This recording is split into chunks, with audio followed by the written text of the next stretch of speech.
Last question पाची, दूसरा ग्रंथियों 12:2 से है पास्टर जी। जी जी जी जी 12:2। यहाँ पर पास्टर जी संत पौलुस एक ऐसे मनुष्य को जानता है 14 वर्ष से, जी, जो पास्टर जी तीसरे स्वर्ग तक उठा लिया गया है। जी, तो पास्टर जी इसमें क्वेश्चन दो होते हैं कि ये मनुष्य कौन है पास्टर जी, और क्या स्वर्ग तीन है पास्टर जी, क्योंकि लिखा तीसरे स्वर्ग तक उठा लिया गया है वो मनुष्य। Yes yes yes yes. Okay, मैं जवाब दे दूं, ये आपका फिनिश हुआ तो?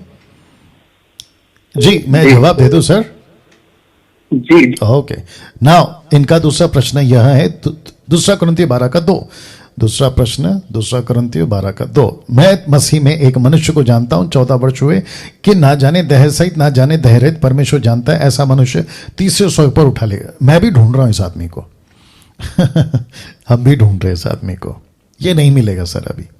अगर आप ये पूछ रहे हो कि ये कौन है, तो जब पौलुस ने नहीं लिखा और वो ये भी कहता है कि ना जाने देह सहित ना जाने देह रहित, इसका मतलब है कि ये आदमी उस वक्त जब ये लिख रहा था, उस वक्त में ये मर गया है या जिंदा भी है। शब्द पे ध्यान दीजिए, एक मनुष्य को जानता हूं, कौन? पौलुस।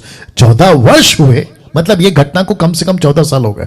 तो मुझे नहीं पता कि जब मैंने ये दर्शन उसके बारे में देखा, तो मुझे नहीं पता कि वो शरीर के साथ गया या बिना शरीर के गया, दूसरे शब्दों में जिंदा गया या मरने के बाद गया। वो व्यक्ति ने देखा, उस व्यक्ति ने देखा। कई लोग गलती करते हैं कि पौलुस ने 3 स्वर्ग देखा। नहीं नहीं नहीं नहीं, उस व्यक्ति ने देखा, उस व्यक्ति की जिक्र पौलुस कर रहा है यहां पर। तो पौलुस कहता है मुझे नहीं मालूम, फिर इतना तो कहता है कि ऐसा मनुष्य तीसरे स्वर्ग पर उठा लिया गया। फिर वचन कहता है कि ना जाने देह सहित, वचन 4 कहता है कि स्वर्ग लोक पर उठा लिया गया। तो इसका मतलब क्या है? आपने पूछा क्या वाकई में 3 स्वर्ग हो सकते हैं? हमको क्या लेना देना?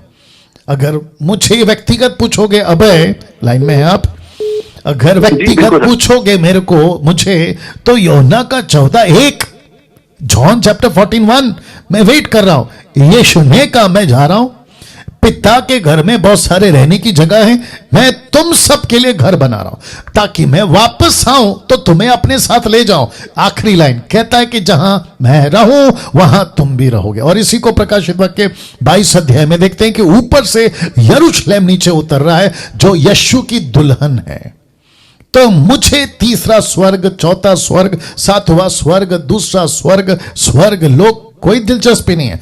मुझे दिलचस्पी है कि मैं यीशु के साथ रहूंगा। अगर यीशु तीसरे स्वर्ग में है, मैं वहां रहूंगा। अगर यीशु पहले स्वर्ग में है, मैं वहां रहूंगा। अगर यीशु नए यरूशलेम में जो पृथ्वी पे उतरेगी, जिसको कहते हैं स्पेस, ये जिस दिन खत्म हो जाएगा ना ये अर्थ, इसी स्पेस में जब यरूशलेम उतरेगा तो मैं उनके साथ रहूंगा, मुझे कोई दिक्कत नहीं है। और ऐसी ही विचारधारा के साथ मैं समझता हूं कि अभय हम सब मसीह लोगों को चलना चाहिए।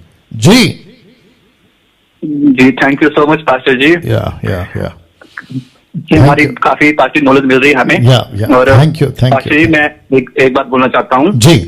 वो पास्टर जी आपके अगेंस्ट में वीडियो बनाते हैं या पाते हैं अपनी चैनल में जी, तो पास्टर जी मैं उनका थैंक यू इसलिए करना चाहता हूँ क्योंकि जितना पास्टर जी वो आपको बोल रहे हैं उससे कहीं ज्यादा पास्टर जी आपका स्वर्ग में नाम बढ़ रहा है, आपका फल बढ़ रहा है पास्टर जी। या thank you Abhay, thank you, God bless, God bless, God bless.